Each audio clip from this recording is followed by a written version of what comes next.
Sharon McNally has been everywhere in our lives. And I keep thinking of all the programs and services that are so valuable to those of us trying to care for homeless people. Sharon somehow seems to be involved in all of them. There's been a through line in Sharon's life, and that is to really do what she can do to make sure that the most vulnerable among us can live lives that are healthy, lead lives of dignity and hope. This is a pure gift from God, extra supercharged with energy and insight, compassion, and a little dose of, just a little dose of no nonsense. She certainly has embraced us, always been there whenever we've needed her. And I hear that from everyone. It's really quite extraordinary. She has just a radiant soul and a welcoming way to let everyone know she cares about them. She brings out the best in all of us. I think the dignity that is given to the patients by the BHCHP staff is something that really impresses me. And having been a very sick patient myself 28 years ago and feeling incredibly vulnerable and isolated and lonely, I imagine that that is the feeling of BHCHP patients until they encounter the staff here.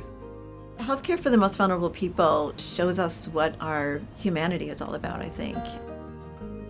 You know, over time, if you look at the arc of Sharon's life, and I think we share some of those passions together, whether it be with leading the board of the Shore Center for Compassionate Care, or working to make sure that a hospital in Haiti that is essential to the population does not close, or her work with the Clergy Trust to make sure that retired clergy continue to get the care that they need.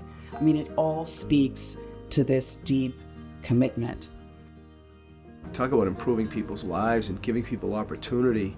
Some of those kids back in the day when she and Jack Connors were all about Camp Harborview, they were saying, here are kids in the city who live less than 2 miles from the water and have never been to the beach, right? Never learned how to swim, never had these opportunities. And look at what that organization has done. And that's really, on so many levels, under Sharon's leadership. So you get a flavor of how Sharon, I think, has been trying to open up the world to people that have so often been excluded.